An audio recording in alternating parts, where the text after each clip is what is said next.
Okay, students, this is lecture number 6, and today's topic is simplex method part 2.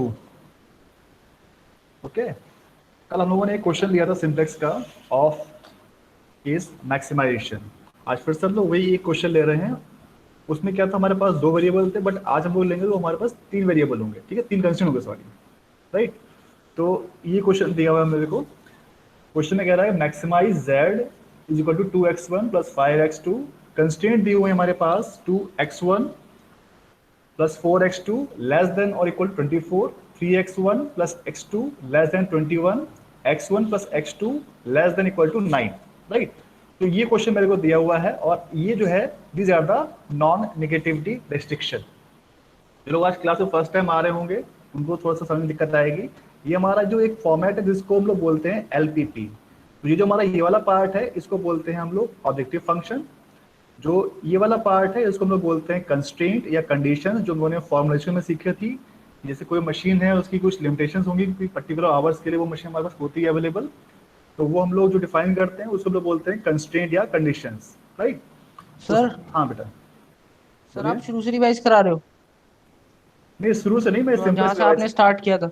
जो मैंने कल बताया था मैंने वो रिवाइज कर रहा हूँ मैं, कल का टॉपिक। ओके सर, करा दो सर, कल वाला नहीं करा था अगर मैंने। आप, हाँ, जो बच्चे कर लेते हैं वो उनके लिए हो जाएगा। भी जो इससे पहले का टॉपिक था वो तो कंप्लीट हो चुका है, ग्राफिकल वगैरह का, ठीक है ना। हाँ, तो मैं कह रहा था कि ये जो है हमारा एक क्वेश्चन दिया हुआ है सर्टेन फॉर्मेट में, इसको हम लोग बोलते हैं एलपीपी, ठीक है, लीनियर प्रोग्रामिंग प्रॉब्लम, राइट। अब इसके हमारे पास जो सोल्यूशन होते हैं उसके मेथड होते हैं बहुत सारे। पहला मेथड था हम लोगों ने पढ़ा था ग्राफिकल मेथड, जो कि हमारा खत्म हो चुका है। वो, उसमें लिमिटेशन क्या आती है कि ग्राफिकल मेथड सिर्फ एप्लीकेबल है ओनली फॉर टू वेरिएबल्स। अगर हमारे पास दो वेरिएबल है तब तो उसको हम सॉल्व कर लेंगे, जैसे ये क्वेश्चन है इसको हम लोग सॉल्व कर लेंगे इजिली ग्राफिकल मेथड पे। बट जहाँ पे हमारे वेरिएबल तीन हो जाएंगे यानी दो से ज़्यादा हो जाएंगे, वहाँ पे प्रॉब्लम आएगी, हम लोग ग्राफ प्लॉट नहीं कर पाएंगे। तो हम लोगों को चाहिए होता है कुछ और मेथड। उसमें से हम लोग पहला मेथड पढ़ रहे हैं आज, सिंप्लेक्स मेथड। तो ऐसा कुछ नहीं है कि हमारे पास अगर दो वेरिएबल है तो हमें ग्राफिकल से सॉल्व करना है। दो वेरिएबल को भी हम लोग सॉल्व कर सकते हैं सिंप्लेक्स से, बट ग्राफिकल को हम लोग तीन वेरिएबल से सॉल्व नहीं कर पाएंगे। तो ये हमारी लिमिटेशन है ग्राफिकल मेथड की, राइट। अब सीधे क्वेश्चन पे आते हैं। इस क्वेश्चन को करने का सबसे पहला स्टेप ये है कि जो भी हमारे कंस्ट्रेंट दिए हुए हैं उनको हमें कन्वर्ट करना होता है इनटू ए स्टैंडर्ड फॉर्म। अब स्टैंडर्ड फॉर्म क्या है? स्टैंडर्ड फॉर्म ये होती है कि जो हमारा कंस्ट्रेंट्स है इनको हमें कन्वर्ट करना होता है इनटू इक्वलिटीज, राइट। अब देखो जो हमारा पहला कंस्ट्रेंट है वो आपको दिख रहा होगा easily, x1 plus 4x2 less than और इक्वल टू 24, यानी कि जो हमारा एलएचएस वाला पार्ट है ये 24 से कुछ कम है। अगर इसमें हम कोई पार्ट कुछ ऐड कर दे, कोई वेरिएबल, तो ये इसके इक्वल बन जाएगा, ठीक है। तो मैं इसको दोबारा लिख दे रहा हूं यहां पर, x1 प्लस 4x2, और मैंने इसमें एक वेरिएबल अपनी तरफ से ऐड कर दिया, जो मैंने कल बताया था। इसको हम लोग बोलते हैं स्लैक वेरिएबल। इसको हम अपनी तरफ से ऐड कर रहे हैं, इसको हम नाम देंगे स्लैक वेरिएबल, ठीक है। जब हम कोई वेरिएबल ऐड करते हैं अपनी तरफ से तो उसको हम लोग बोलते हैं स्लैक वेरिएबल, और जब हम लोग माइनस करते हैं तो उसे बोलते हैं हम लोग सरप्लस वेरिएबल, राइट। तो ये मेरा पहला जो कंस्ट्रेंट था, इनइक्वालिटी थी, वो अब इक्वलिटी में कन्वर्ट हो गई है, राइट। उसके बाद जो मेरा अगला कंस्ट्रेंट है three x one plus x2 less than 21, तो मैं इसका करूंगा फिर से यहां पर एक और वेरिएबल ऐड कर दूंगा, 3x1 plus x2 plus s2। ये मैंने एक और वेरिएबल ऐड कर दिया, और ये कर दिया मैंने इक्वल टू 21, ठीक है भाई। तो ये हो गया मेरा कंस्ट्रेंट नंबर 2, जो कि अब कन्वर्ट हो गया है इनटू इक्वलिटी। उसके बाद मेरा जो थर्ड वेरिएबल कंस्ट्रेंट है वो है मेरा x1 प्लस x2। अब मैं फिर से इसमें एक और वेरिएबल ऐड कर रहा हूं s3, ठीक है, s3 इज इक्वल टू 9। अब जो मैंने वेरिएबल अपनी तरफ से ऐड किए हैं इनका कोई ऑब्जेक्टिव फंक्शन में कोई वैसे कोई रोल नहीं है। अगर ये हमारे सोल्यूशन में आ भी जाते हैं तो इनको हम लोग जीरो से मल्टीप्लाई कर देंगे। जैसे देखिए ऐसे, maximum z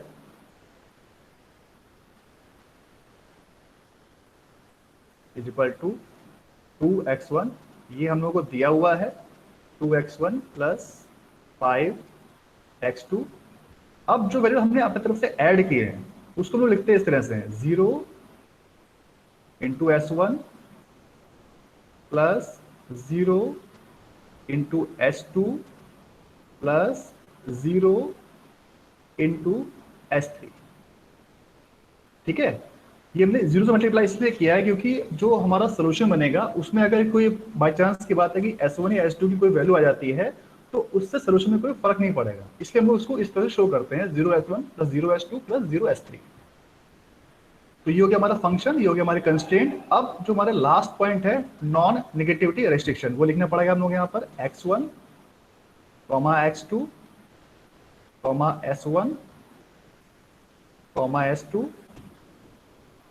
S3, this all are non negative. सारे हमारे जीरो से या तो बड़े होने चाहिए या इक्वल टू जीरो। तो ये जो हमारी फॉर्म है इस फॉर्म को बोलते हैं हम लोग, this is the standard form of LPP. ठीक है। तो अब जब हम लोग सोल्यूशन निकालेंगे तो सोल्यूशन निकालने से पहले हमें जितने भी क्वेश्चन दिए होते हैं सिंप्लेक्स के उनको कन्वर्ट करना होता है इनटू दिस फॉर्मेट, जिसको हम लोग बोलते हैं स्टैंडर्ड फॉर्मेट। ठीक है भाई। तो यहाँ तक किसी को दिक्कत है तो बताओ, वरना फिर आगे बढ़ते हैं। यहाँ नो तक पूरा सर। क्लियर है? ठीक है, नो सर। गुड। तो अब क्या करते हैं हम लोग, जब हमारी ये स्टैंडर्ड फॉर्म में कन्वर्ट हो चुकी है तो हम लोगों को निकालना होता है फर्स्ट सोल्यूशन, इनिशियल सोल्यूशन। ठीक है। अब देखो ध्यान दो, हमारे पास कितनी इक्वेशंस हैं, 1 2 एंड 3। हमारे पास 3 इक्वेशन है, बट जो हमारे पास वेरिएबल है वो कितने हो गए? वेरिएबल हो गए हमारे पास 1 2 3 4 5, यानी हमारे पास 3 इक्वेशन है, सॉरी 3 इक्वेशन है और 5 वेरिएबल है। तो हम लोग क्या करेंगे बताइए? पॉसिबल सोल्यूशन निकालना है इसका? No sir. नो। तो जाहिर सी बात है, जब हमारे पास वेरिएबल्स ज्यादा हैं, इक्वेशन कम है, तो हम लोग क्या करते हैं, कुछ वेरिएबल्स को एज्यूम कर लेते हैं इक्वल टू जीरो। ठीक है। अब जैसे आप कोई क्वेश्चन रिकॉल करो, कोई प्रोडक्शन का क्वेश्चन था या कोई भी क्वेश्चन था, उसमें लोगों ने कुछ वेरिएबल्स मानते हैं x1 x2, यानी कि कुछ प्रोडक्शन हो रहा है x1 x2। तो वर्स्ट से वर्स्ट कंडीशन क्या होगी कि जो प्रोडक्शन हमारा है वो जीरो हो जाए। हम लोग स्टार्टिंग वैसे तो करते हैं, जब भी हम लोग को स्टार्टिंग करेंगे तो हम लोग स्टार्टिंग जीरो से करते हैं। तो हम लोग क्या करते हैं, जो हमारे वेरिएबल्स हैं x1 और x2, हम लोग हमेशा इनको ही जीरो मान लेंगे। ठीक है। हमारे पास 5 वेरिएबल थे तो हमें चॉइस थी जीरो कैसे दें, तो जो हमने x1 x2 क्वेश्चन में दिए हुए थे उनको हम लोग जीरो मान लेते हैं। ठीक है। जैसे यहाँ पे लिखते हैं x1 equal to x2 equal to zero, तो इनको मैंने जीरो मान लिया। अब मेरे पास वेरिएबल कितने रह गए? मेरे पास रह गए सिर्फ 3 वेरिएबल, S1 S2 और S3। जब मैं इनकी वैल्यू पुट करूंगा इनटू दीज 3 कंस्ट्रेंट्स तो मेरे को वैल्यू मिल जाएगी S1 विल बी 24। देखो यहाँ पे x1 x2 जीरो हो जाएगा तो क्या मिलेगा, S1 इक्वल टू 24। तो मुझे पहली वैल्यू मिल गई S1 इज इक्वल टू 24। उसके बाद जो दूसरा कंस्टेंट है अगर मैं उसमें रख के देखूं x1 x2 जीरो, तो मुझे क्या मिल जाएगा, S2 इज इक्वल टू 21। ठीक है। सिमिलरली अगर मैं थर्ड कंस्टेंट में भी जीरो रख दूंगा तो मुझे मिल जाएगी value S3 is equal to 9। ठीक है भाई। तो ये मुझे फर्स्ट सोल्यूशन मिल गया। इस सोल्यूशन को हम लोग बोलते हैं बेसिक सोल्यूशन। क्या बोलते हैं? Basic solution. अब इसमें जो हमारे बेसिक वेरिएबल्स हैं, यानी कि जो S1 S2 S3 है, इनको हम लोग बोलते हैं बेसिक वेरिएबल। और जिन जिन वेरिएबल्स को हम लोगों ने जीरो एज्यूम किया था उनको हम लोग बोलते हैं these are the non basic variable. ठीक है। ये चीज बहुत ध्यान से समझना कि बेसिक क्या है, व्हाट इज नॉन बेसिक। जिन वेरिएबल्स को हम लोगों ने जीरो एज्यूम किया है उसको हम लोग बोलते हैं these are the non basic variables, और जिन वेरिएबल्स की वैल्यू निकल के आती है उसको हम लोग बोलते हैं बेसिक वेरिएबल्स। अब जो ये सोल्यूशन आया है इसको हम लोग बोलेंगे बेसिक सोल्यूशन, क्योंकि बेसिक वेरिएबल है तो हम लोग बोलेंगे these are the basic solution. अब चूंकि ये हमारा फर्स्ट सोल्यूशन है तो हम लोग इसको बोल देंगे इनिशियल बेसिक सोल्यूशन। ठीक है। फिर हम चेक करेंगे कि जो हमारे वेरिएबल्स का जो सोल्यूशन आया है S1 S2 S3, क्या ये हमारी जो नॉन नेगेटिविटी कंडीशन उसको फुलफिल कर रहा है, यानी सारे हमारे जीरो या उससे पॉजिटिव वैल्यू आ रही है। तो चेक करो, हाँ सारे हमारे जीरो पॉजिटिव, 24 21 9 सारे जीरो से बड़े हैं और पॉजिटिव हैं। इसका मतलब ये है कि जो हमारा सोल्यूशन आया है वो हमारी नॉन नेगेटिविटी रेस्ट्रिक्शन को भी फॉलो कर रहा है। That's why we can say that this solution is also feasible also, right. तो अब जो इसका पूरा नाम बन जाएगा वो बन जाएगा मेरा IBFS। मैं दोबारा लिख दे रहा हूं यहां पर IBFS। ये टर्म आपको हर बुक में लिखा मिलेगा IBFS। इसका मतलब क्या है? मतलब ये हो गया फर्स्ट सोल्यूशन है, इसलिए इसका बोल दिया हम लोगों ने इनिशियल। बेसिक वेरिएबल्स हैं तो इसका मतलब ये हो गया बेसिक। और ये जो कंस्ट्रेंट्स है इनको फुलफिल कर रहा है, इसलिए इसको बोलेंगे हम लोग फीजिबल। ठीक है, तो क्या उसका नाम हुआ? Initial basic feasible solution. Clear है यहां तक?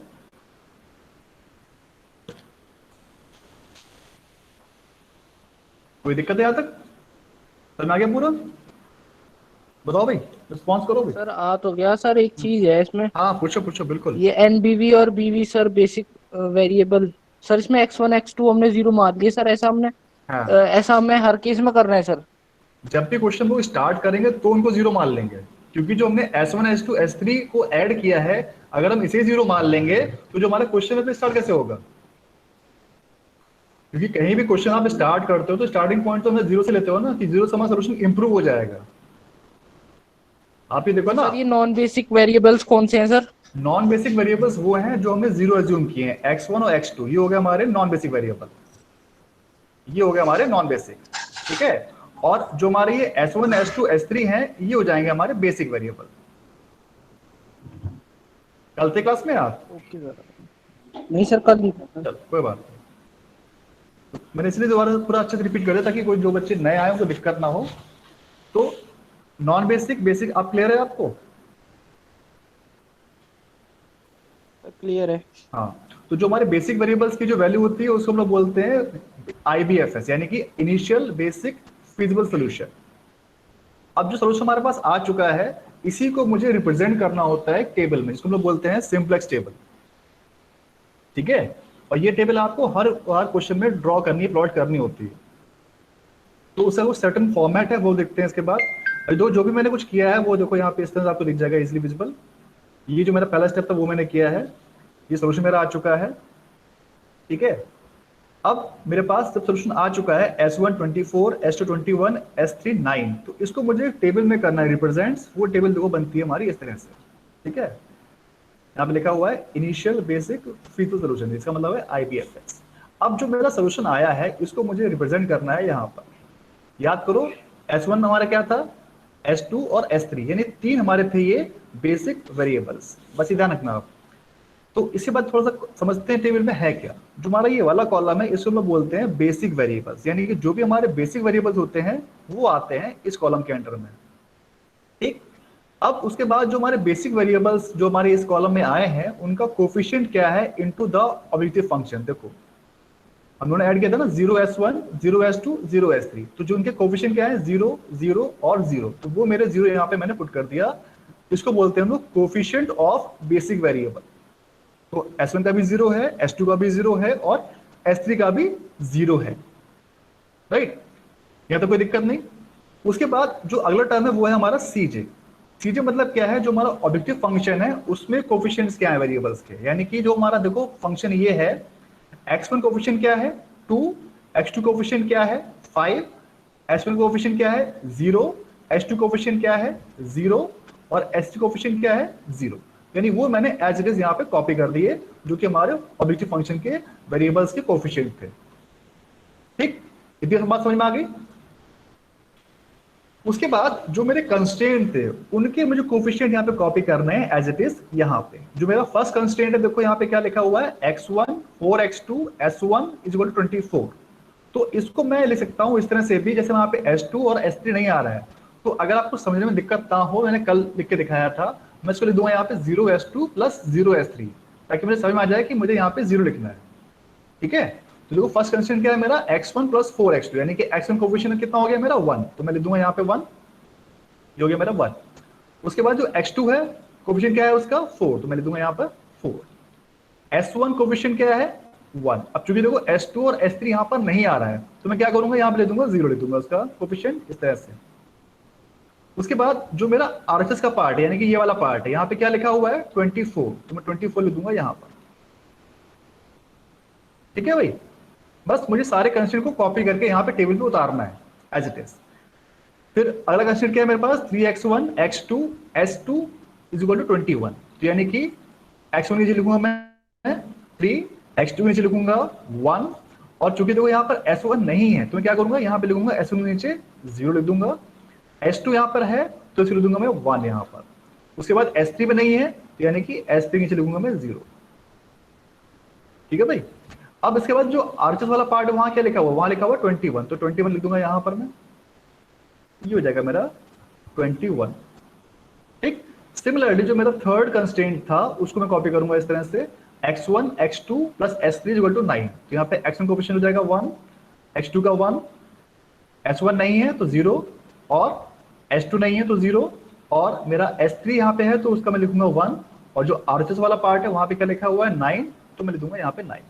तो इस तरह देखो मैंने सारे ये जो हमारे तीनों कंस्ट्रेंट थे उनको यहाँ पे एज इट इज कॉपी कर लिया है। अभी मैंने कुछ भी नहीं किया है, सिर्फ जो सोल्यूशन मैंने निकाला था उसको यहाँ पे एज इट इज कॉपी किया है। ठीक है भाई। तो अगर यहां तक कोई दिक्कत नहीं तो फिर मैं आगे बढ़ूं।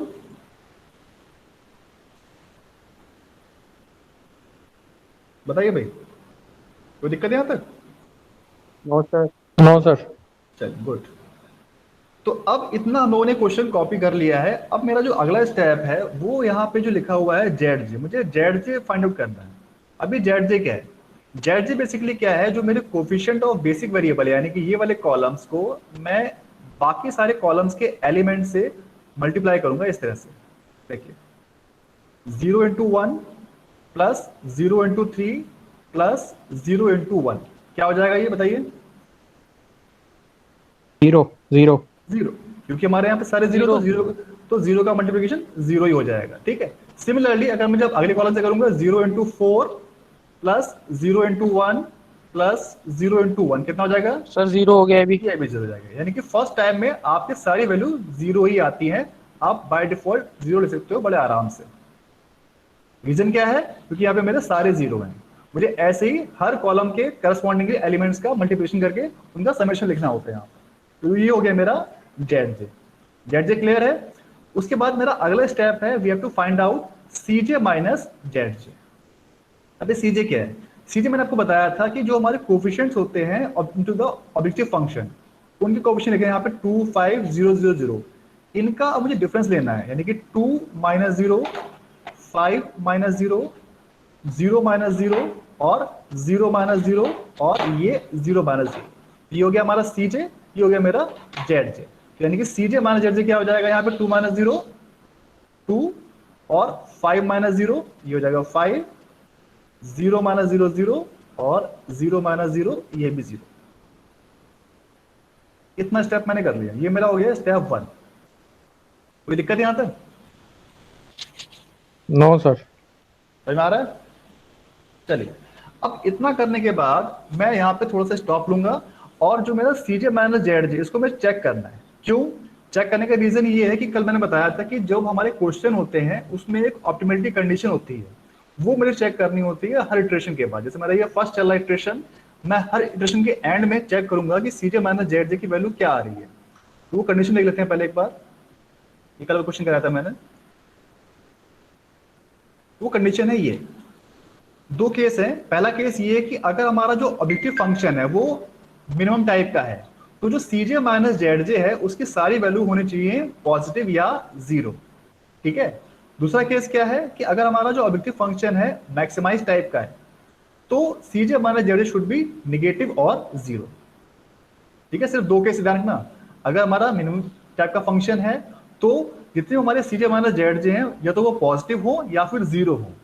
दूसरा केस क्या है कि जो हमारा ऑब्जेक्टिव फंक्शन अगर मैक्सिमाइज टाइप का है तो C J minus Z should be negative और 0। ठीक है। तो बस ये दो कंडीशन आपको याद रखनी है। अब सीधे क्वेश्चन पे आते हैं। जो हमारा क्वेश्चन था ये देखिए, तो इसमें जो हमारा सी जे माइनस जेड जे है वो हमारा कैसा आ रहा है? दो जगह पॉजिटिव आ रहा है, बाकी तीन जगह हमारा 0 आ रहा है। अब जो क्वेश्चन हमारा है वो किस टाइप का है? क्वेश्चन हमारा है मैक्सिमम जेड का। तो मुझे आप बताओ, जो मैंने अभी आपको सर कंडीशन बताई। हाँ जी। सर एक बार ये बता दीजिए सीजे माइनस जेड जे कैसे निकालते हैं? सीजे माइनस जेड कैसे निकालते हैं? देखो सर एक सीजे बार की बता वैल्यू दीजिए सर। कोई दिक्कत नहीं। देखो सीजे ये लिखा हुआ है, इसमें आ रहा है, हाँ सर ये तो लिखा हुआ है सर। ये सीजे लिखा हुआ है, और सीजे। जेड जे मेरा ये है। तो इन दोनों का मुझे डिफरेंस लिया है, यानी कि 2 माइनस 0। मैं तो कलर चेंज कर देता हूं एक बार। ठीक है।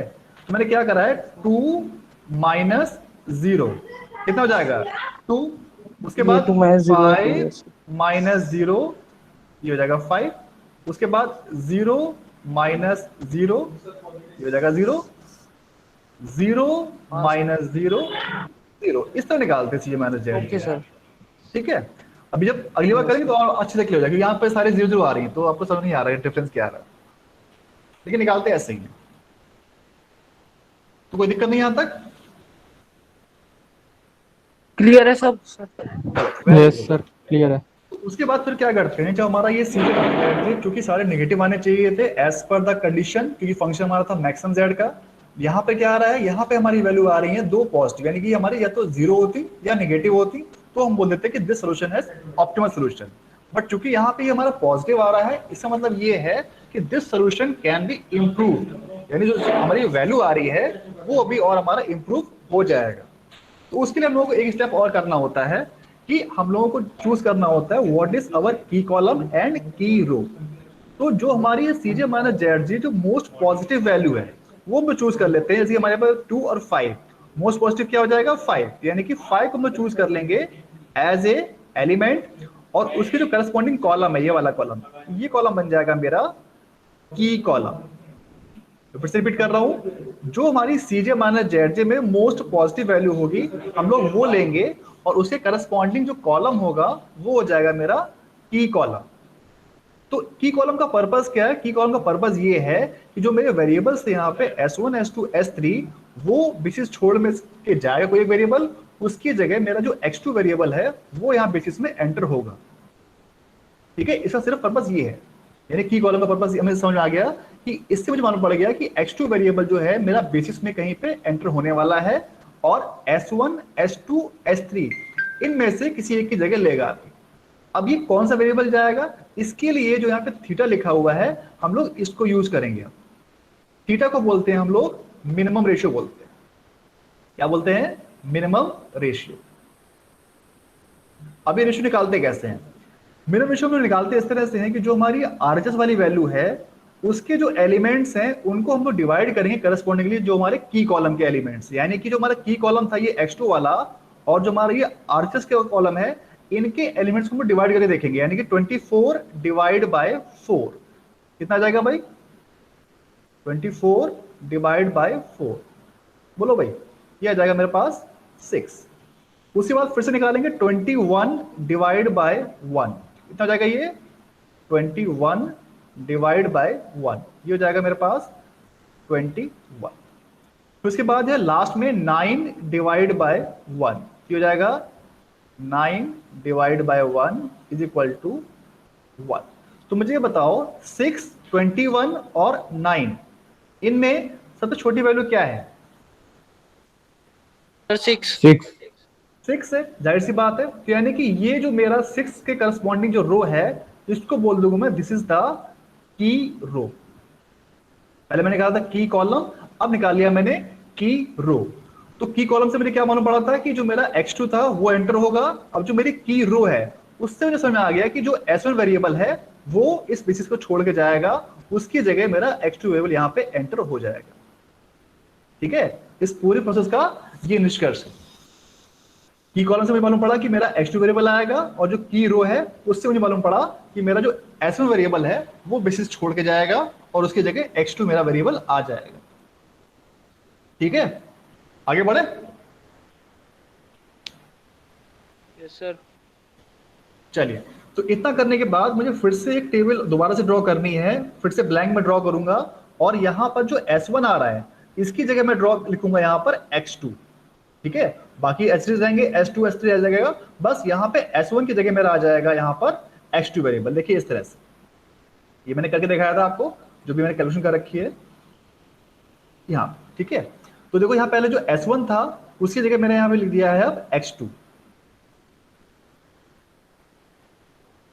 ठीक, अब क्या करना होता है कि जो मेरा देखो यहां पर जहां पे की कॉलम और की रो कोइंसाइड करते हैं उस एलिमेंट्स को बोलता हूं मैं की कॉलम, यानी कि जो 4 है ये मेरा हो गया की एलिमेंट। क्यों, क्योंकि ये हमारा की कॉलम में भी आ रहा है और की रो में भी आ रहा है, तो उसको मैंने बोल दिया दिस इज आवर की एलिमेंट। तो जो हमारा अगला स्टेप है वो हम लोग क्या करेंगे, पहला स्टेप ये था कि जो हमारा जहाँ पे S1 आ रहा था वहां मैंने X2 लिख दिया, और जो X2 कोफिशिएंट था 5, क्योंकि पहले यहाँ पे S1 था तो 0 आ रहा था, बट चूंकि यहाँ पे अब X2 आ चुका है तो कोफिशिएंट देखेंगे हम लोग फंक्शन से, यहाँ पे क्या लिखा हुआ है 5, तो जो कोफिशिएंट हमारा X2 का 5 है वो मैंने 5 यहाँ पे कॉपी कर दिया। उसके बाद जो मेरा ये वाली रो थी, यानी कि जो मेरी ये वाली एलिमेंट थी की एलिमेंट, उसको मुझे 1 बना के लिखना है यहाँ पे एज इट इज। तो 1 बनाने के लिए मैं क्या करूंगा, इस पूरी रो को मैं डिवाइड कर दूंगा 4 से, तो ये 1 बन जाएगा अपने आप। देखो इस तरह से ये हो जाएगा 1/4, 4/4 ये हो जाएगा 1, और ये बन जाएगा मेरा 1/4, ये हो जाएगा 0/4, क्या बन जाएगा 0 हो जाएगा। उसके बाद 0/4 0, और ये बन जाएगा मेरा 24।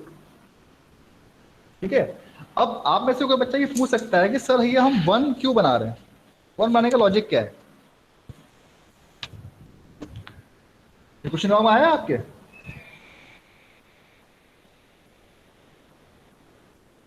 बताइए।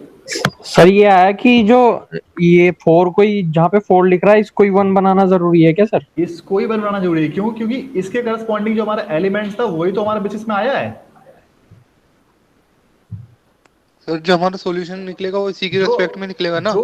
जो हमारा की एलिमेंट होता है उसको हम लोगों को 1 बनाना होता है। जैसे हमारा यहाँ पे देखिए, ये हमारा की कॉलम हो गया और ये हो गया मेरा की रो, तो जहां पे मेरा दोनों कॉन्साइड हुए उसको बोलता हूं मैं की एलिमेंट। तो की एलिमेंट को मुझे 1 बनाना होता है।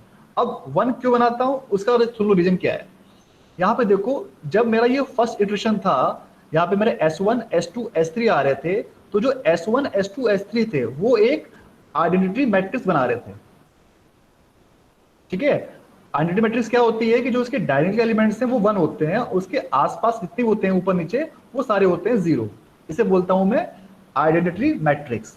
यानी कि जो भी मेरा वेरिएबल बेसिस में आएगा, यानी कि जो भी मेरे वेरिएबल्स यहाँ पे आते हैं वो एक आइडेंटिटी मैट्रिक्स जरूर फॉर्म करेंगे। अगर वो फॉर्म नहीं करेंगे दैट मीन्स क्वेश्चन मेरा कहीं ना कहीं गलत हो रहा है।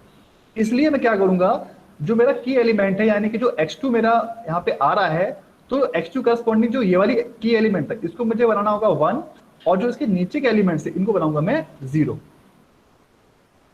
ठीक है,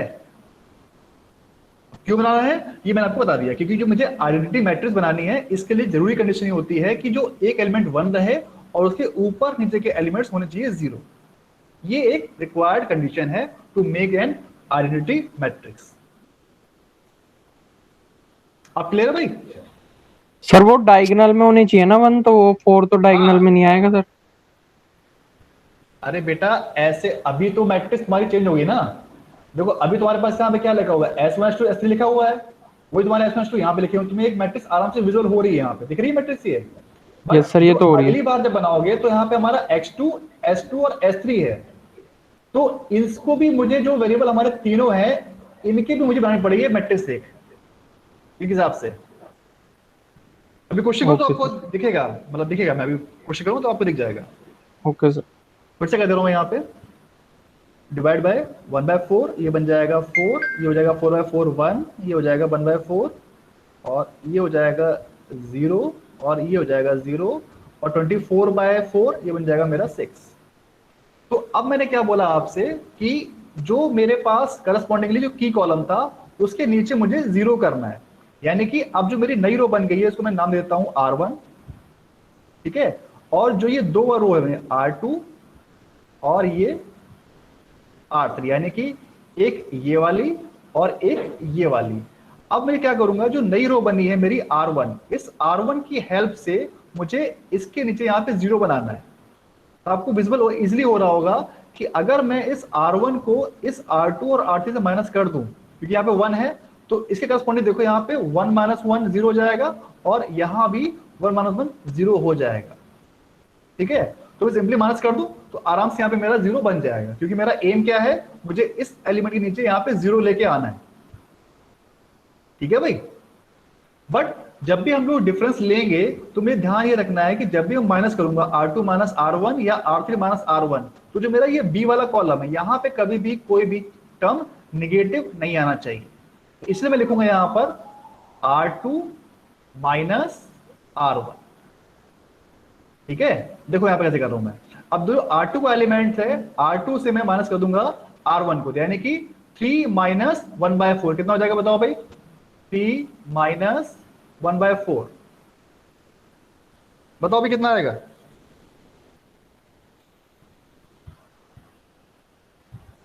11/4। 7/4? नहीं सर, नहीं बता रहा हूँ सर, अरे भाई सर ऐसे ना करो। 11/4। 11/4? हाँ देखो सर, मैं करके 11/4 ही तो आएगा। 4 कर दो यहाँ पे, ऐसे कर लो, कोई वजह नहीं। ठीक है, 1 into 4, 4 into 3 यानी कि 12 हो जाएगा। 12 माइनस 1 तो ये बनेगा आपके पास 11 माइनस 4। आप चाहो तो इसको रफ पे सॉल्व करते रहना, कहीं जल्दबाजी मत करो, क्योंकि बस यही स्टेप प्रोसेस में क्रूशियल होता है जहाँ पे गलती होने के चांस होते हैं कि हम लोग प्लस या माइनस करते हैं। ठीक है, तो क्या हो जाएगा मेरा भाई, फिर से देखते हैं। मैंने क्या करा है, R2 माइनस 3 माइनस 1/4 तो ये मेरा बन गया 11/4। ठीक, उसके बाद 1 माइनस 1 ये हो जाएगा मेरे पास 0। अब 0 माइनस 1/4 कितना हो जाएगा? माइनस 1/4। ठीक है, 1 माइनस 0 कितना हो जाएगा? 1। 0 माइनस 0 ये हो जाएगा 0। और 21 माइनस 6 कितना हो जाएगा भाई? 15। 15। वेरी गुड, तो ये हो जाएगा 15। तो इस तरह से मुझे अब दोबारा से मैट्रिक्स चेंज कर रहा हूं एज पर न्यू रो। ये जब भी मैं जीरो बनाना होता है, मुझे हमेशा नई रो जो आपके यहां बनी है इसको यूज करूंगा मैं, इसकी हेल्प से मुझे इन दोनों को जीरो करना होता है। ठीक है, ये ध्यान रखना हमेशा, जो मेरी नई रो बनी है R1, हमेशा इसकी हेल्प से मैं जो है इनको जीरो करूंगा। ये चीज ध्यान रखनी है आपको। तो पहला ऑप्शन मेरा हो गया, R2 माइनस R1 कर दिया मैंने। अब मैं क्या करूंगा, अब मैं करूंगा R3 माइनस R1, यानी कि जो मेरे R3 के सारे एलिमेंट्स हैं उनको मैं माइनस करूंगा R1 से। ठीक है, देखो क्या हो जाएगा, 1 माइनस 1/4 कितना हो जाएगा? 1 माइनस 1/4 3/4। 3/4। अब से बताया, क्या बोल रहे हो? सर 11/4 हो जाएगा। अरे यार तुम फिर से नेट के पढ़ो अभी तक। 1 से कर रहा हूं माइनस, 1 माइनस 1/4 कितना होगा? देखो यहाँ पर 4 ये हो जाएगा 4 माइनस 1 यानी कि 3/4। 11/4 कहाँ आ रहा बेटा? होगा सर। ठीक सर है, 3/4। 3/4 हाँ हाँ सर। 3/4 आएगा, वो 11/4 ऊपर वाले में आएगा। सर चलो कोई बात नहीं। उसके बाद फिर हम लोग करते हैं 1 माइनस 1 कितना हो जाएगा? ये हो जाएगा 0। उसके बाद आ, क्या कर रहा था मैं भूल गया, देखो बातें करते करते। 1/4 माइनस 0, यानी मैं क्या कर रहा हूं, R3 माइनस R1 कर रहा हूं ना, तो 0 माइनस 1/4 ये हो जाएगा मेरा माइनस 1/4। उसके बाद 0 माइनस 0 ये 0 हो जाएगा। उसके बाद फिर ये हो जाएगा मेरा 1 माइनस 0 ये हो जाएगा 1। और उसके बाद 9 माइनस 6 कितना हो जाएगा बताओ भाई? 3। 3। ठीक है, तो ये मेरा फिर से मैट्रिक्स मेरी इंप्रूव हो गई। अब फिर से मुझे वही काम करना है, मेरी मैट्रिक्स मेरी पूरी कंप्लीट हो जाएगी, मुझे फिर से निकालना होगा ZJ। उसके बाद मैं फाइंड करूंगा CJ माइनस ZJ। ठीक है, तो देखो फर्स्ट टाइम में मेरा क्या आया था, ZJ सारे मेरे जीरो हो गए थे। क्यों? क्योंकि मेरा यहाँ पे जो कोफिशिएंट था वह सारे जीरो थे। बट अब देखो यहाँ पे मेरा 5 आ चुका है, इसका मतलब ये है कि मेरा जो अब ZJ आएगा वो जीरो नहीं आएगा। ठीक है भाई, स्टार्ट करते हैं फिर से। 5 into 1/4 plus 0 into 11/4 plus 0 into 3/4 कितना आएगा भाई? 5/4। 5/4। Very good. उसके बाद देखो 5 into 1 plus 0 into 0 plus 0 into 0 दिख रहा है ये? 5 into 1 plus 0 into 0 plus 0 into 0 कितना हो जाएगा? 5 सर। 5। फिर आगे बढ़ते हैं, 5 into 1/4 plus 0 into minus 1/4 plus 0 into minus 1/4 कितना हो जाएगा भाई? 5/4 सर। 5/4। उसके बाद 5 into 0 plus 0 into 1 plus 0 into 0 कितना हो जाएगा? 0 सर। 0। Very good. अब देख लो आपका 0 0 तो चला जाएगा, यहाँ भी 0 और यहाँ भी 0। तो इस तरह से मेरे पास देखो फिर से मैंने जो जेड जे निकाला है। अब मेरा अगला स्टेप क्या है? I have to find out C J minus Z. ठीक है, यानी कि जो वैल्यू मेरी यहाँ पे लिखी हुई है, अब इसका और जो मेरा ये जेड जे है, मुझे इसका जो है डिफरेंस निकालना है। एक मिनट बेटा, फोन आ रहा है, मुझे लेना पड़ेगा, अर्जेंट है। आप लोग ट्राई करो आगे के इटरेशन। ठीक है,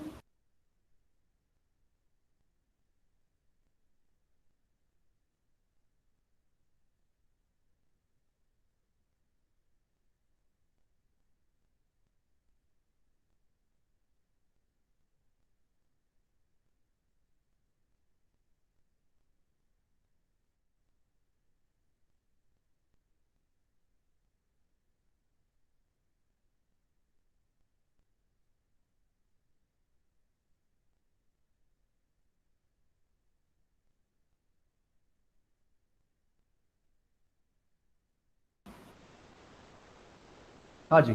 तो हम लोग क्या कर रहे थे? जेड जे निकाल लिया हम लोगों ने। अब लोग निकालेंगे सी जे माइनस जेड जे, यानी कि सी जे वाली वैल्यू हमारी ये हो गई और जेड जे हमारा हो गया ये वाला। तो देखो 2 माइनस 5/4 कितना हो जाएगा बताओ भाई? सर 3/4। 3/4। ठीक है, तो यहाँ लिख दूंगा मैं सी जे माइनस जेड जे मेरा आ गया अब 3/4। उसके बाद देखो यहाँ पे 5 है, 5 माइनस 5 यानी कि 0 हो जाएगा। उसके बाद 0 माइनस 5/4 ये हो जाएगा माइनस 5/4। आपको स्क्रीन दिख रही है मेरी यहाँ नीचे तक? तो यस भाई सर। ठीक है, उसके बाद ये 0। स्क्रीन दिख रही है, मगर सर आपकी आवाज कट कट के आ रही है।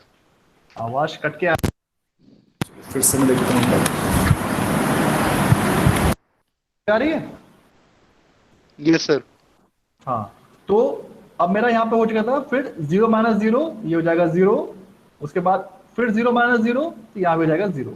यानी कि अब मेरा जो सेकंड इटरेशन है उसके बाद भी देखो मेरे को सीजे माइनस जेड जे एक जगह पॉजिटिव दिख रहा है, जबकि होना क्या चाहिए? सारे या तो 0 होने चाहिए या फिर होने चाहिए नेगेटिव। जैसे ये नेगेटिव था हमारा, बट चूंकि यहाँ पे हमारा पॉजिटिव आ रहा है, इसका मतलब this solution is not optimal. तो हम लोग क्या करेंगे? हम लोग फिर से जो हमने स्टेप किया था वो स्टेप दोबारा से रिपीट करेंगे, यानी हम लोगों को फिर से ये पूरी प्रोसेस एक बार और करनी पड़ेगी। राइट?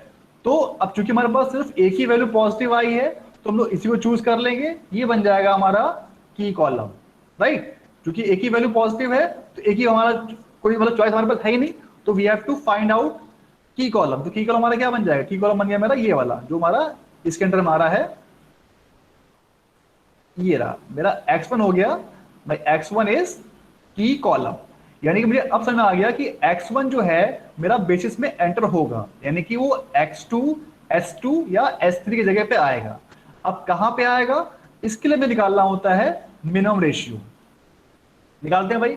मिनिमम रेशियो क्या बताया मैंने आपको? जो आरएचएस वाले एलिमेंट्स हैं हम लोग इनको डिवाइड करेंगे करस्पॉन्डिंगली जो हमारे की कॉलम के एलिमेंट्स, यानी कि 6/1/4, 15/11/4 और 3/3/4 निकालते हैं भाई। बताओ 6/1/4 कितना हो जाएगा? 24।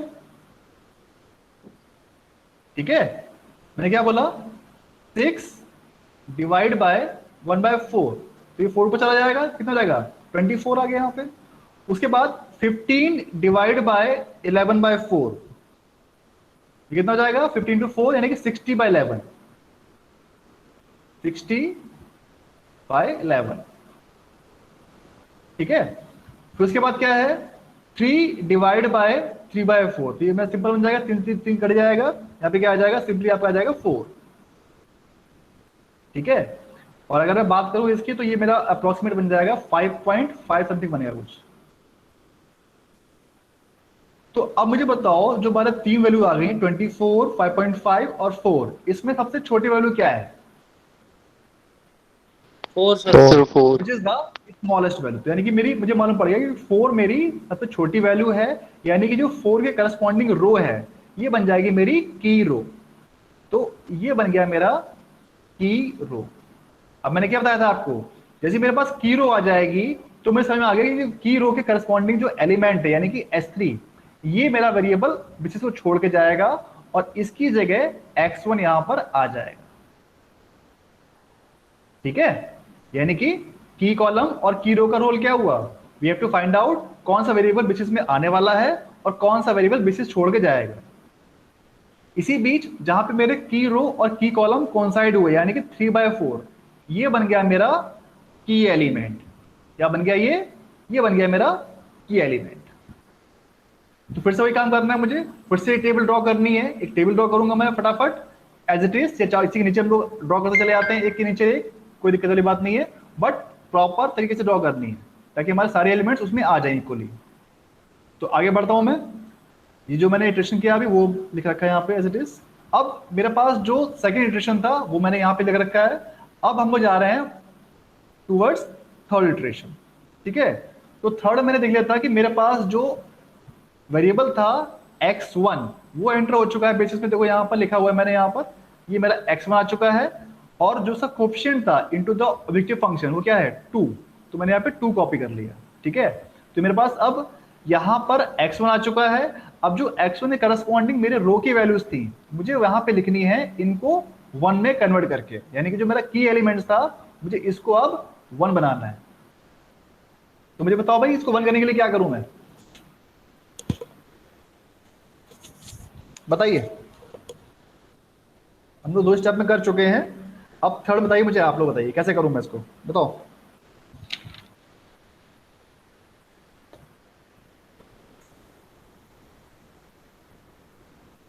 भाई आवाज आ रही है मेरी?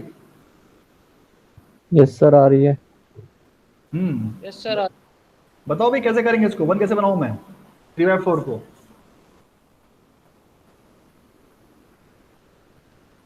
दो सर एलिमेंट 4/3 बनाने से पड़ेंगे मल्टीप्लाई सर, करके। है बेटा? 2 एलिमेंट बनाने पड़ेंगे सर इसमें, वन एक तो 3/4 जो है और एक देखो, -1/4 जो है, दोनों को 1। देखो देखो देखो जो 3/4 है मैंने क्या बताया था, ऊपर देखो, थोड़ा ऊपर आओ।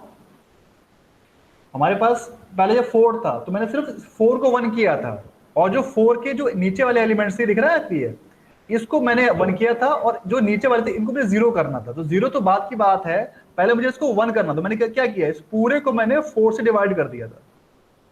ठीक है, अगली बार क्या हुआ, मेरे पास जब 4 बन गया तो अब मेरे पास 3/4 आया है। तो अब इस 3/4 को मुझे 1 बनाना है। देखो ये वाला जो 3/4 है ये मेरा हो गया की एलिमेंट, मुझे इस 3/4 को 1 करना है। तो 1 के लिए क्या करूं मैं, सर 4/3 से मल्टीप्लाई। 4/3 से मल्टीप्लाई कर दूं, बस ये सुनना था मुझे। Yes sir. साफ कर दिया पूरा मैंने इसको। तो अब जो मेरा पास 3/4 है, मैं इसको 1 बनाने के लिए इस पूरी रो को, यानी कि जो यहां से यहां तक पूरी रो है, इस पूरे को मैं मल्टीप्लाई कर दूंगा 4/3 से। ठीक है, तो लिखते हैं भाई इसको, 4/3 से मल्टीप्लाई करोगे तो ये बन जाएगा हमारा 1। ठीक, 0 × 4/3 क्या हो जाएगा 0। उसके बाद -1/4 इंटू 4/3, 4 से 4 कट जाएगा, कितना आ जाएगा यहाँ पे -1/3। ठीक है, उसके बाद 0 × 4/3 कितना हो जाएगा भाई बताओ, 0। ठीक है, मैं रट लेता हूँ, मुझे ग्रीन कलर दिखता नहीं है, रट लेता हूँ। चलिए, उसके बाद 1 × 4/3 कितना हो जाएगा 4/3। तो ये मैंने जो मेरा एलिमेंट्स था की एलिमेंट उसको मैंने 1 कर लिया, और उससे करस्पॉन्डिंगली जो एलिमेंट्स थे उनको मैंने 4/3 से मल्टीप्लाई कर दिया। अब जो मेरा जो आरएचएस था इसको मल्टीप्लाई करना होता है, यानी कि 3 × 4/3 कितना हो जाएगा, ये हो जाएगा मेरे पास 4। यहां तक क्लियर है?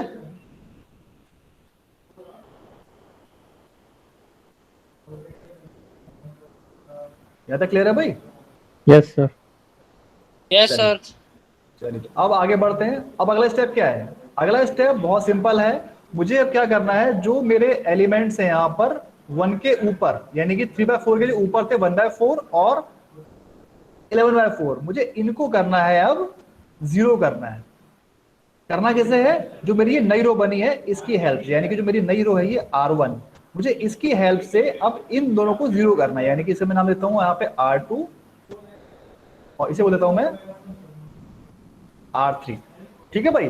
तो अब मुझे कोई बताए, जैसे मैं बात करूं अगर R2 की बात करूं मैं, ठीक है, तो इस R2 को मैं जीरो कैसे कर सकता हूं, इस वाले एलिमेंट को मुझे जीरो करना है इसकी हेल्प से, 1 की हेल्प से। बताओ भाई। Sir R2 minus 1/4 R1। R2 minus 1/4 R1। 1/4 क्यों करा, क्योंकि अगर मैं 1/4 से मल्टीप्लाई करूंगा तो यहाँ पे क्या आ जाएगा, 4 इंटू 1/4, यहाँ बात करूँ इसकी बात मैं करूँ, 4 इंटू 1/4 ये हो जाएगा 1। तो 6 माइनस 1 हमारा पॉजिटिव रहेगा बजाय 1 माइनस 6। तो इसीलिए मैं लिखूंगा यहाँ पर R2 माइनस 1/4 R1। ठीक है भाई, करते हैं। तो 1/4 माइनस 1/4 कितना हो जाएगा, 0। 0। उसके बाद 1 माइनस 0 हो जाएगा 1। 1/4 माइनस, देखो 1/4 माइनस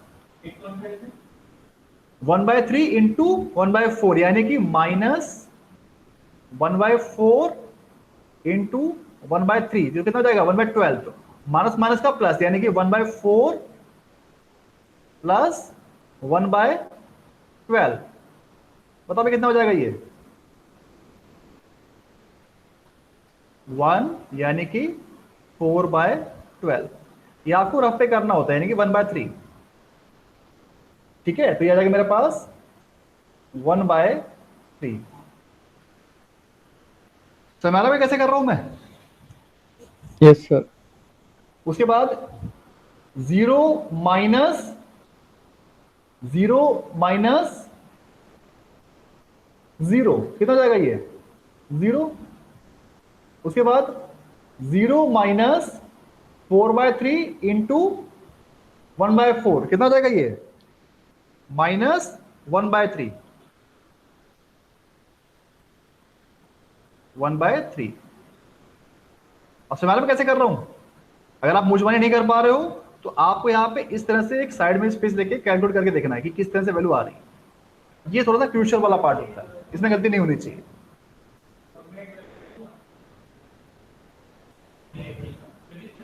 आगे बढ़ो भाई, समझ आ रहा है।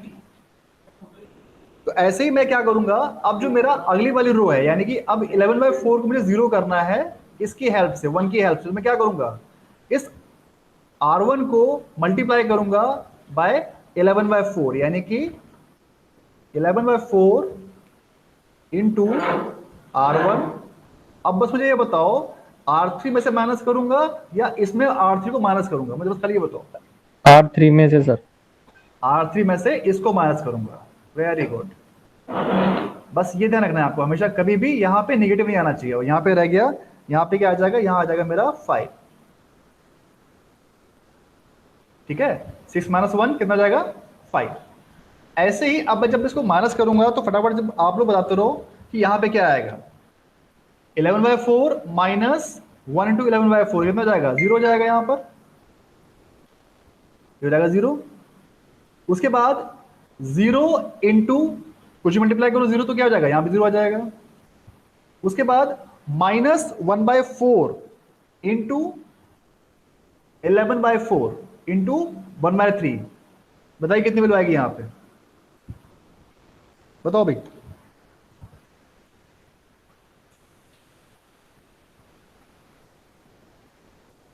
-1/4 माइनस 1/3 इंटू 11/4, तो माइनस माइनस प्लस हो जाएगा, तो कितना हो जाएगा -1/4 प्लस 4/9,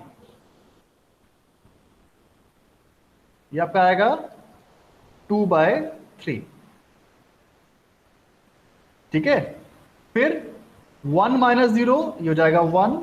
उसके बाद 0 माइनस 11/4 इंटू 4/3, तो ये आपका बन जाएगा -11/3, -11/3।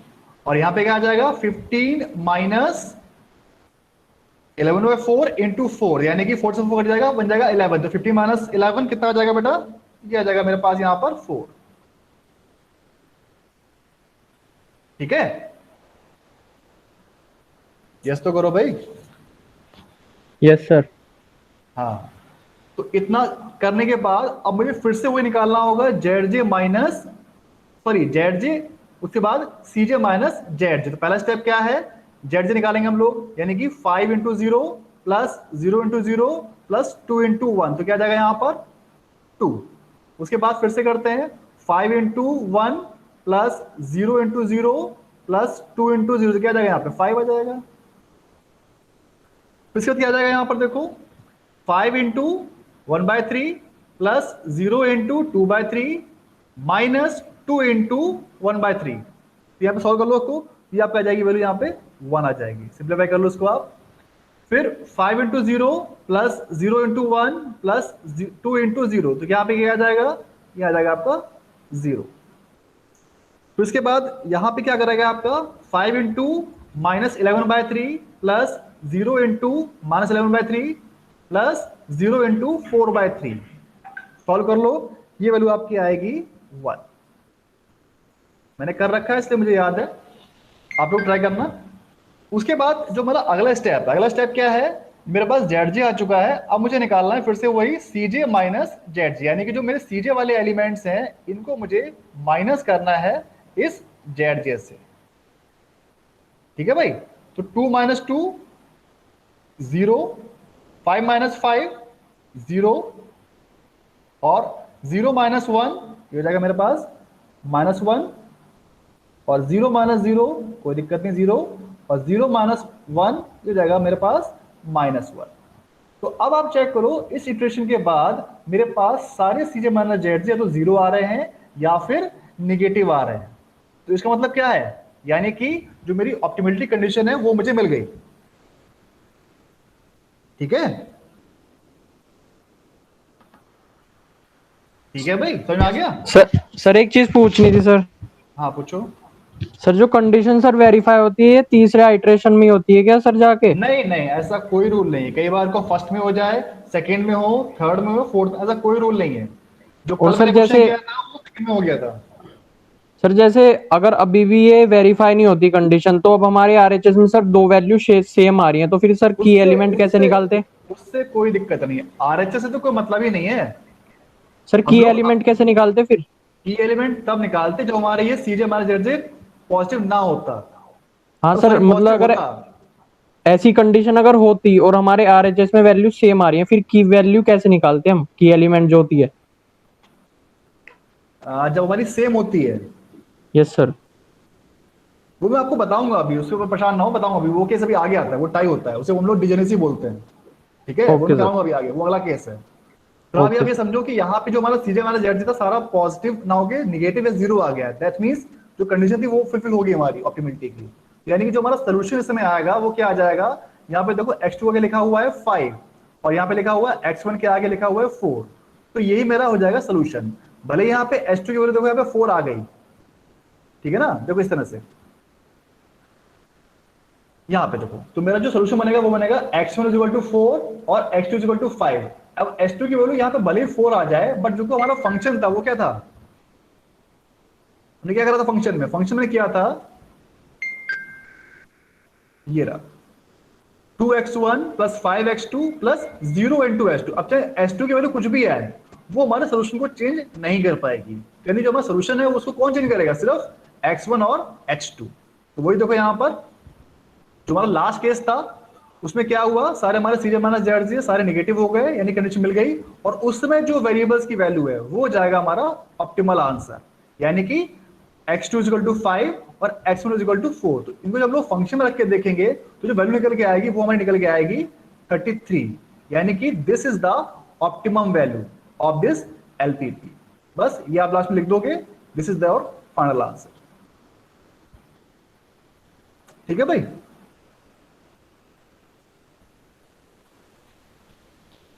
क्या क्लियर है? Yes sir. क्लास अगर इसमें कोई यस स्टेप सर, समझ में आया तो मुझसे पूछ लो एक बार, वरना फिर हम लोग आगे बढ़ेंगे अगली क्लास में। आज के सर लिए इतना क्लियर है बहुत सर। चल, ठीक है, अगर इतना क्लियर है तो फिर वो क्लास को यहीं खत्म कर रहे हैं। अगर कुछ पूछना हो तो मुझसे पूछ सकते हो, अभी कोई स्टेप कोई पॉइंट समझ में आया हो कैसे किया है मैंने। खत्म करो क्लास। सर रिकॉर्डिंग सेंड कर देना। हाँ वो मैं डालता रहता हूँ, परेशान ना हो उसके लिए। ठीक है। सर अटेंडेंस हो गई सर? हाँ वो हो गई। Okay sir. जो बच्चे क्लास में उनकी हो जाएगी अटेंडेंस। चलिए ओके, क्लास फिर खत्म कर रहा हूँ बेटा। Thank you sir. Okay thank you. Thank you sir.